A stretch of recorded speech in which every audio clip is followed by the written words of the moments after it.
Kalau untuk visi JKR mengenai anak-anak yatim sendiri, apa Pak? Jadi kan seperti yang Pak Nugroho sampaikan, eh, bagaimana anak yatim ini, kalau dari kecil sampai SD, SMP, SMA, insya Allah lah pendidikan akan Terjamin. terjamin. Nah yang jadi masalah ini ketika mereka masuk usia universitas, kemudian bagaimana caranya mereka ini hidupnya mandiri, itu yang paling utama. Karena ketika mereka dewasa besar, mereka harus bisa tanda petik tidak bergantung terhadap orang lain. Makanya rumah yatim ini akan membangun universitas. Itu salah satu yang luar biasa gitu kan, sehingga si anak-anak yatim ini kelak besar nanti itu bisa sukses seperti orang-orang yang hidup normal lah, katakanlah seperti itu. Karena apa? Karena mental pendidikan itu menurut saya itu paling utama lah untuk sementara ini, masih paling utama sehingga kita bisa hidup mandiri. Karena dengan pendidikan kita bisa mengubah segalanya, dengan pendidikan kita bisa menciptakan lapangan kerja, tidak harus bergantung ke orang lain, dengan pendidikan kita bisa berbuat, berinovasi dan lain sebagainya. Sehingga anak yatim ini, visi ke depannya itu minimal pendidikannya itu ya syukur-syukur bisa di atas 50% itu sarjana, minimal gitu. Bisa sarjana, karena dengan pendidikan itulah yang bisa mereka berilmu, mereka bisa berkiprah di masyarakat sehingga banyak dibutuhkan baik itu perusahaan ataupun masyarakat lainnya. Bapak Ibu boleh berikan juga closing statement harapan untuk anak-anak yatim di Jawa Barat dengan program-program kolaborasi. Boleh sampaikan harapannya, kita mulai dari Ibu Kadis dulu. Ibu Ika silahkan. Ya tadi sudah disampaikan bahwa setelah mereka lulus ya, jadi kalau dari kecil sampai SMA, oke terjaminlah di panti-panti ya. Tapi bagaimana mereka mandiri setelahnya gitu ya. Nah, ini yang harus sebenarnya kita pikirkan, dan salah satu memang sudah tadi saya sampaikan juga Jabar Kodikem itu salah satunya, itu ide Pak Gubernur juga.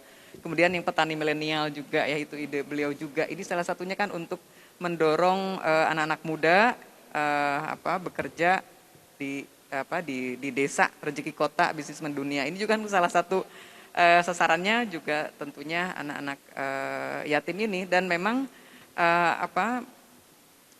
bagus-bagus gitu ya. Nah, kembali ke soal bagaimana ke depannya, tentunya tadi tidak bisa hanya pemerintah sendiri. Salah satu dibuktikan dengan program-program JKR ini merupakan kolaborasi dari semua pihak. Jadi untuk memikirkan anak yatim ini tidak bisa sementara itu hanya memberikan sumbangan seperti itu, tapi harus dikelola secara profesional seperti oleh rumah yatim itu ya. Dan itu merupakan kolaborasi dari semua pihak. Jadi nggak bisa hanya sekedar memberikan sumbangan terus kemudian pergi kan gitulah ya.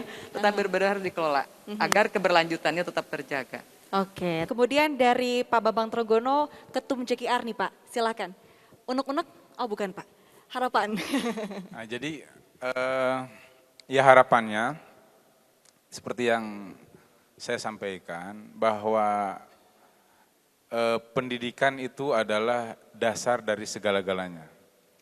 Pak Gubernur Ridwan Kamil sudah menggratiskan 3 tahun SMA. Seharusnya setidaknya SD, SMP, SMA itu bisa dilewati.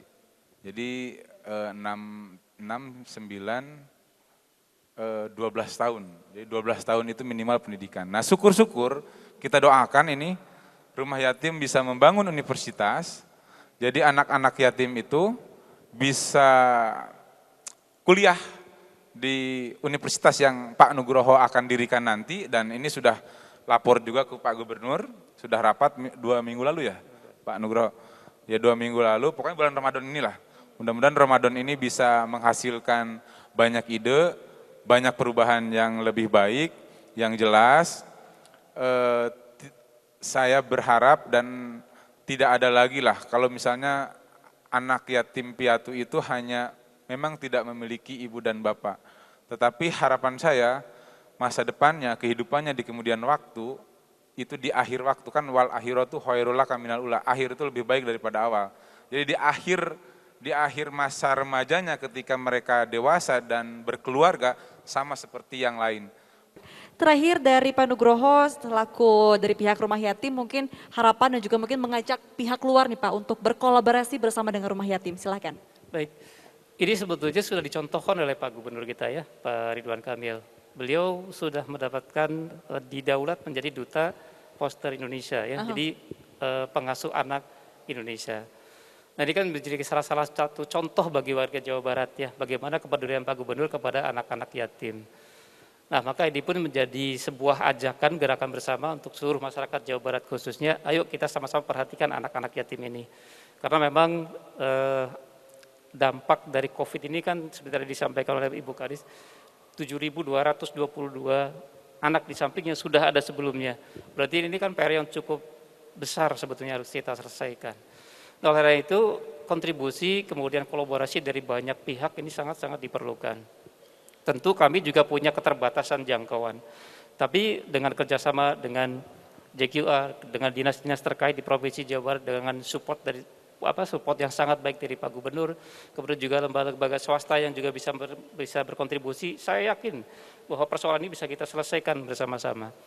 Dan hadirin yang berbahagia dan juga pemirsa Kompas TV, demikian perbincangan kami di hari ini. Semoga dapat memberikan informasi dan juga mengenai anak yatim di Jawa Barat. Dan mohon maaf apabila ada salah kata. Saya Nazla Afifa mewakili juga kru dari Kompas TV dan juga Jabar Quick Respon mengucapkan terima kasih. Sampai jumpa. Wassalamualaikum warahmatullahi wabarakatuh.